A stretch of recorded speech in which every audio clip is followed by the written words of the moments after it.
Boston, Massachusetts, June 1, 2023, 7:06 a.m. The morning sun lit the top of the ivy-covered walls at Westbridge Preparatory Academy, casting long shadows across the courtyard. In the faculty lounge, Principal Sarah Dighton stared at her inbox. One email sat unopened, bold and cold. Subject: Request regarding valedictorian finalization. From Board Chairman Charles Whitmore. She clicked. Her hand clenched around her coffee mug as she read. Given recent concerns about community representation and donor expectations, it would be prudent to reconsider naming Aanya Patel as valedictorian. Suggest elevating Christopher Whitmore instead. The last name said it all. Whitmore, legacy student, son of the chairman, B average for most of high school, suddenly exceptional this year, just in time. Principal Dighton hesitated. She had watched Aanya Patel grow from a shy freshman into a force of nature, science fair champion, student council VP, debate team star, full GPA, AP everything. The girl had earned it. Every decimal, every accolade, every 4 a.m. study session in the school library. And now with one email, it was being taken. That afternoon, Anya's inbox pinged. Subject: Change in graduation program. From Admin Office. Dear Aanya, we regret to inform you that due to recalibration of weighted GPAs and final performance evaluation metrics, you will not be valedictorian of the class of 2023. Christopher Whitmore has been selected instead. No phone call, no explanation, just cold bureaucracy. She blinked at the screen. This had to be a mistake. She rechecked her transcript. 4.78 GPA, 1600 SAT, National Merit Scholar. Chris Whitmore wasn't even in the top 5. Her fingers trembled. She marched straight to the administration office. No appointment, no hesitation. Anya's voice. I want to speak with Principal Dighton. She's in a meeting, the secretary mumbled, not looking up. Then I'll wait. 30 minutes later, she was ushered in. Principal Dighton sat behind her desk, expression unreadable. Aanya, please, sit down. What's going on? You know this isn't right. There's been a recalculation. Your chemistry final. I got a 98. The weighting formula was revised. Since when? That's academic fraud. Dighton didn't answer, but her eyes flicked just slightly to the portrait of Chairman Whitmore hanging behind her.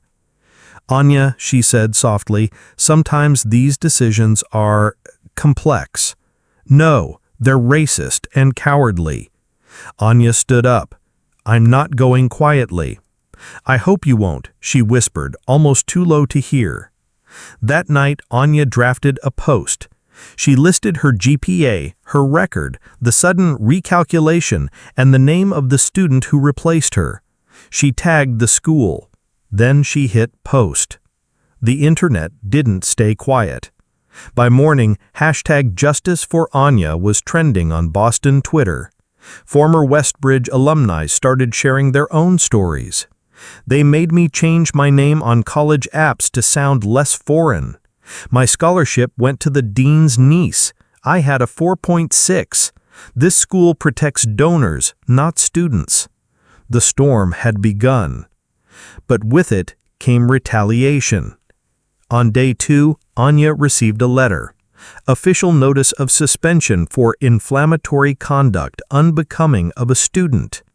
3 days before graduation. No walking, no speech, no diploma on stage.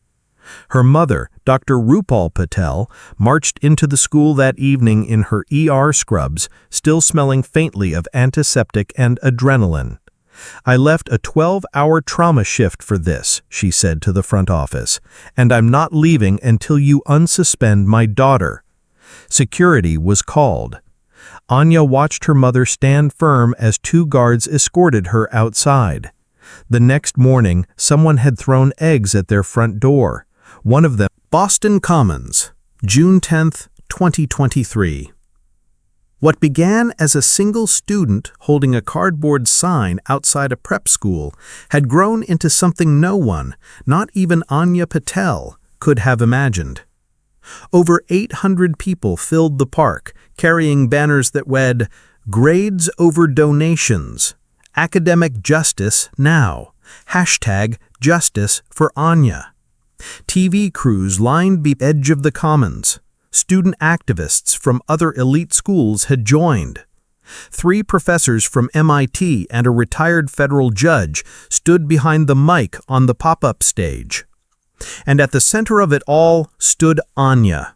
Not in cap and gown this time, but in jeans, sneakers, and a deep red hoodie that read, "UnErased." She stepped up to the mic, heart pounding. 2 weeks ago, they told me I wasn't enough. Not smart enough, not quiet enough, not white enough. But I am here to say I earned everything they tried to erase. Cheers erupted. This isn't just about one speech or one graduation. This is about every student who was told their excellence didn't matter because it made someone uncomfortable. We will not sit in silence while schools rewrite rules to protect the privileged and punish the honest. And we will not leave until our names are no longer tools to decorate donor walls, but voices that change what those walls stand for. The speech was posted on Instagram. It hit 1 million views by midnight. Westbridge Boardroom, June 12, 2023. Chairman Charles Whitmore slammed the conference table. "This has gotten out of hand." The board sat stiffly, avoiding his gaze. Vice Chair Monica Tran, who had remained quiet until now, finally spoke. "She's not going away, and frankly, neither are we. I move we restore her title." "Out of the question. We can't set that precedent." "You mean the precedent of honesty?" Whitmore's knuckles went white. "My son, your son has a 3.7. Hers was a 4.78. You made this a scandal." Silence. "Either we fix it now," Monica said, "or the entire school burns in public opinion." The next day, the board issued a statement, but it didn't say Anya's name. It didn't apologize. It only promised to reevaluate GPA calculation policy for future classes. Anya's reply?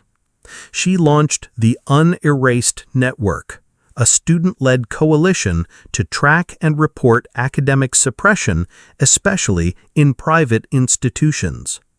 Within 1 week, 17 new cases were submitted.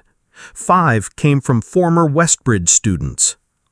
A Yale sophomore posted, "They called me too angry to give the senior speech. I had the highest GPA in 50 years." Then came the whistleblower. An anonymous former Westbridge administrator sent an encrypted message to Anya's new website. "We were ordered to modify GPA weights for 2 students in spring 2023. One was Christopher Whitmore. We were told it was about optics. I resigned in protest. I'm willing to go on record." The Boston Globe broke the story first, then CNN, then the New York Times. Suddenly, Aanya wasn't just a wronged student. She was the face of a movement. June 20th, 2023. Live interview on NPR. Host: "Aanya, do you think you'll ever get the title back?" Aanya: "Honestly, I don't need it anymore." Host: "Why not?" Aanya: "Because the title they gave to Christopher wasn't about excellence, it was about power. And power, when it's stolen, loses all value." Later that day, the Department of Education announced a new task force to investigate discriminatory grading practices in elite private institutions. Westbridge Prep was named among the first 5 targets. Meanwhile, Harvard offered Aanya an additional stipend to Harvard University. August 2023. The sun was rising over Cambridge as Aanya stood outside Sever Hall, clutching a worn folder in one hand and her mother's old hospital badge in the other. Her dorm room was still half unpacked, but her purpose already fully formed. In just under 3 months, the UnErased network had exploded. 21,000-plus students from across the U.S. signed up. 62 cases under review, 9 active investigations into GPA manipulation or suppressed honors. What had started as a one-girl protest was now a national student rights watchdog. Aanya sat in the basement study lounge and opened her laptop. A ping. New submission. Baltimore School of Science and Tech. Valedictorian revoked after legacy appeal. Another one. Anonymous faculty testimony from St. Xavier's Prep, NJ. Racial re-ranking of final GPA. She didn't flinch. She just added them to the growing spreadsheet. She whispered, "They can erase names, but we'll write them back in." Louder. September 2023, Boston Education Policy Forum. Grace Leung, now working on a federal academic justice bill, introduced Aanya to a packed auditorium. This young woman lost a title, but she gained something more powerful. A reason. And she gave one to the rest of us. Aanya stepped up to the mic. You cannot measure excellence with a ruler carved by the privileged. You cannot grade potential with a curve built on donation brackets. And you cannot silence the voices who remember. Because we do. We always remember. The applause didn't end quickly. Neither did the impact. Within days, the Massachusetts Board of Private Education announced reforms. Anonymous donors contributed $250,000 to UnErased's Legal Aid Division. 2 documentaries began filming, one for PBS, one Netflix. Then came the invitation from Westbridge. Yes, that Westbridge. The new interim board chair, Monica Tron, wrote her directly. The school has made grave errors.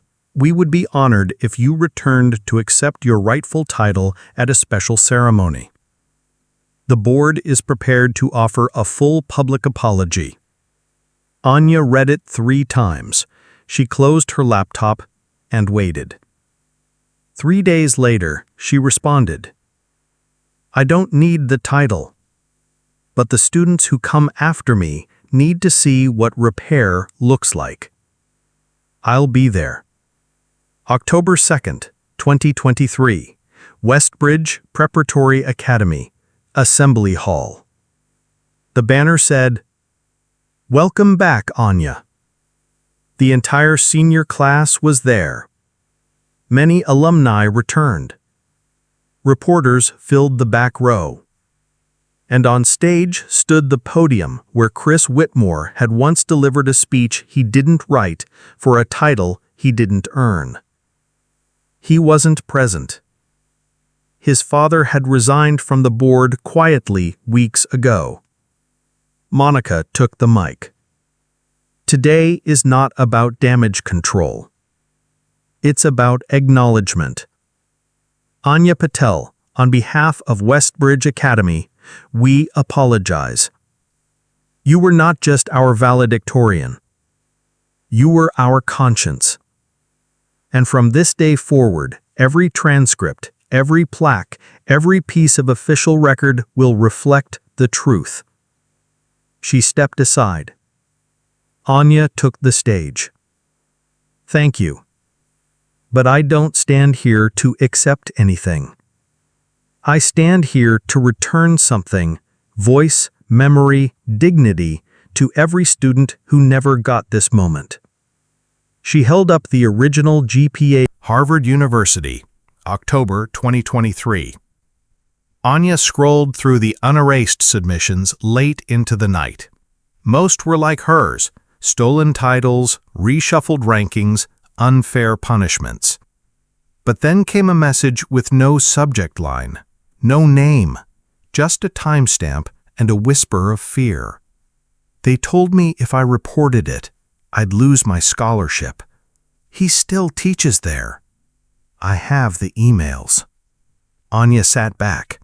This wasn't about grades anymore. The message came from a small prep school in Connecticut.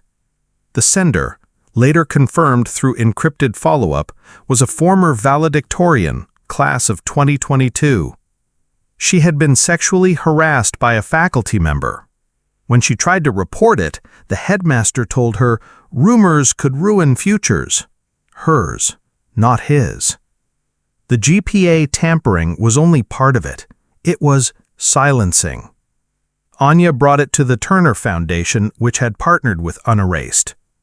Grace Leung reviewed the evidence and shook her head slowly.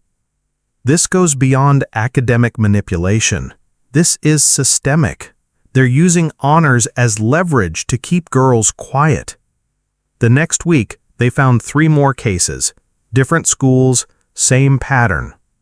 All top-performing girls, all silenced through GPA reclassification or disciplinary notes in their records, subtle enough to keep Ivy League doors just slightly more closed, and in each case, the alleged predator kept his job. Aanya called a meeting with the UnErased team. We're not just fixing GPAs anymore, we're blowing this whole machine up. They launched Project Ledger, a sub-initiative of UnErased, designed to investigate schools that retaliated against students through academic rankings to cover up abuse or discrimination. They used data mining, AI-assisted transcription analysis, and anonymous testimonies. In just 1 month, 11 schools flagged, 4 cases turned over to attorneys, 2 teachers placed on leave pending investigation. The story broke in the Washington Post. Honor Roll's Dirty Secrets: How Elite Schools Weaponize Academics to Silence Victims. Anya's face wasn't even in the article, by design. She insisted the spotlight stay on the girls who couldn't speak. But within a week, she received death threats. She brought them to Harvard's legal department. They offered increased security and counseling. She declined the security, but she accepted the trauma counseling. I'm not immune, she told her therapist, just determined. The weight grew heavier. One night, after a panel event, she stood at the Charles River footbridge and stared at the lights dancing on the water. A classmate approached, May, a quiet economics student from Taiwan. You don't know me, May said gently, but I wanted to say thank you. For what? In 2020, I was second in my class. But the boy who got valedictorian, his father was on the board. I didn't fight. I didn't even tell my parents. You made me wish I had. It's not too late, Aanya replied. Maybe not. But if I had someone like you then, I think I would have been brave. Anya's voice cracked. I wasn't brave. I was just angry. I didn't want to be erased. May smiled. Then I'm glad you didn't let them. November 2023. UnErased National Conference, New York City. They rented out a warehouse space in Brooklyn and called it the Reclamation Room. Hundreds attended. Some wore gowns with their rightful GPA stitched on the backs. Others carried signs naming schools that had buried their achievements. One wall was covered in black and white photos of every whistleblower, survivor, and silenced student they'd fought for. Underneath, We remember who you are." Aanya stood center stage. No podium, just her voice. They thought silence would protect their legacy. But we're building a new one. If you were ever told your... Washington, D.C., February 2024. The invitation was printed on ivory cardstock, sealed in a gold-embossed envelope. It read, "The Council on Educational Integrity cordially invites Aanya Patel to speak before the National Oversight Panel regarding equity in academic institutions." It was everything she had once dreamed of, a seat at the table. But she had learned by now, a seat means nothing if you're not allowed to speak.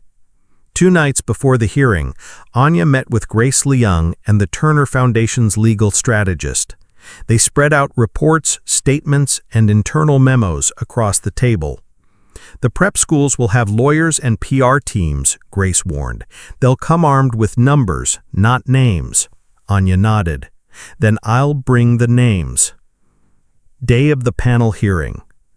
The Capitol's education chamber was cold, polished, clinical. The panel sat in a half-moon above her. Senators, foundation heads, university chancellors, all of them older, wealthier, and watching. Aanya stood alone with a single microphone in front of her. "Madam Chair, members of the panel, thank you for the opportunity to testify. My name is Aanya Patel.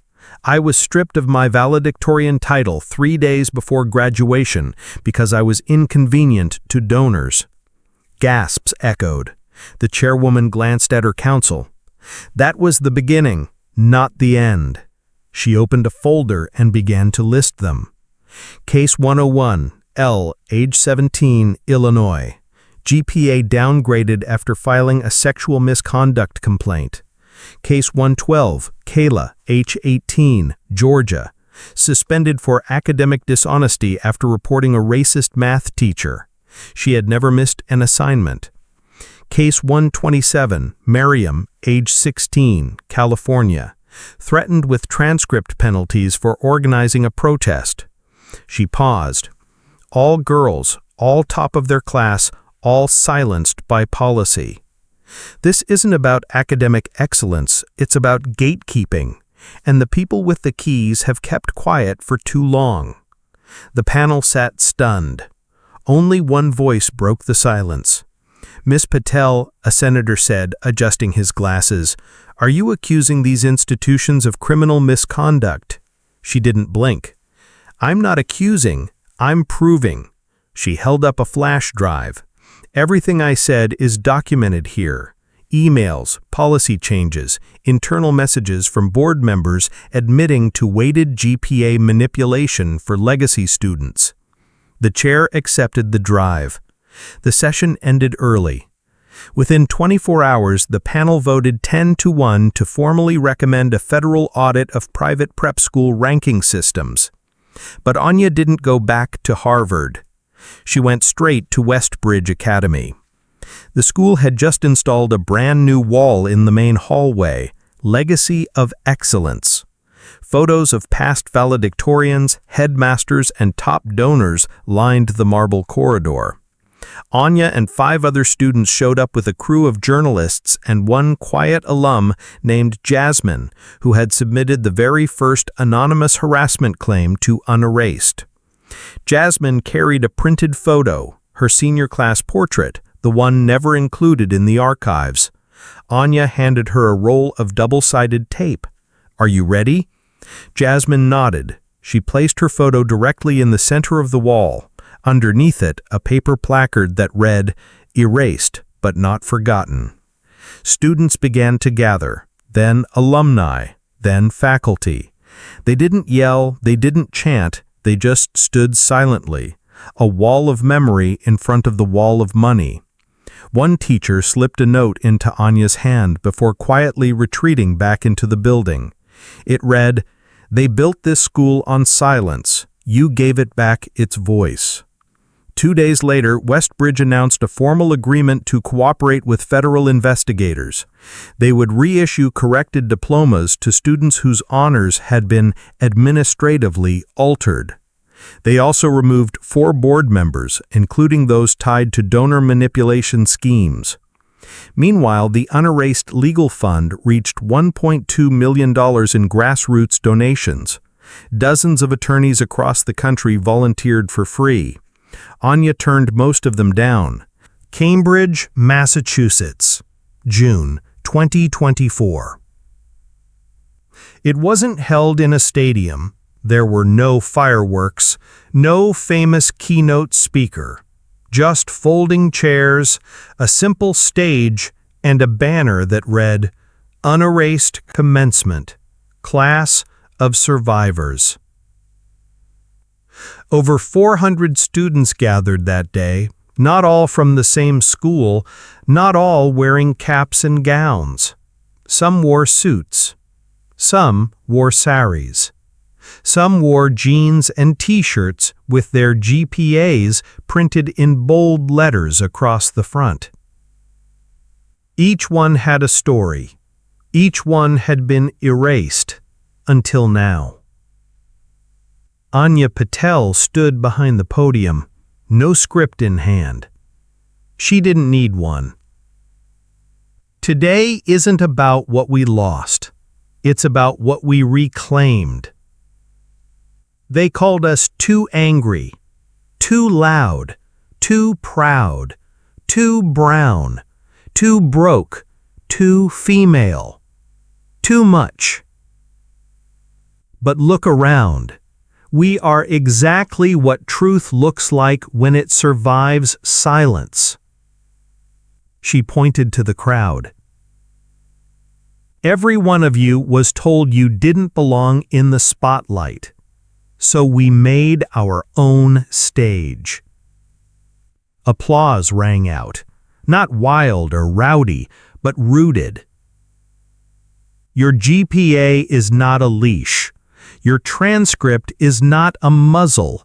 Your silence is not owed. Your story is a credential, and it's time the world learns to read it. As she stepped back, one by one, the students came forward. Each shared a line, a moment, a memory. A Muslim girl from Michigan recited the name of the teacher who called her distracting. A trans boy from Florida read aloud the letter his school refused to send to Yale. A girl in a wheelchair from Tennessee held up a diploma, one she never received until UnErased sued for it. Every voice, every tear, every clap, a reclamation. Then, Jasmine stepped forward. She looked out over the sea of students and smiled. I was always told, don't make a scene. But this is the most beautiful scene I've ever been part of. At the end of the ceremony, they didn't toss caps. They rang bells. Real handbells mailed in by alumni, teachers, and supporters across the country. With each chime came a name. For Elle, for Mariam, for Kevin, for the girl who never spoke up but watches now. For the ones who didn't survive, for me. Afterward, a small group approached Aanya. They were middle schoolers from Roxbury, mostly girls, mostly shy, but eyes bright. One held up a small notebook. Can I show you my poem? Aanya knelt to their height. I'd love that. The girl opened the notebook. The poem was titled, My Voice is Loud Enough. Aanya didn't cry during the hearing. She didn't cry during the protest, not even when she received her Harvard honor certificate last month. But this broke her open. Not in grief, in release. That night, after the folding chairs were packed and the bells boxed up, Aanya stood alone on the makeshift stage. She looked at the sky, then back down to the program in her hand. At the top, in bold letters, Valedictorian, no more.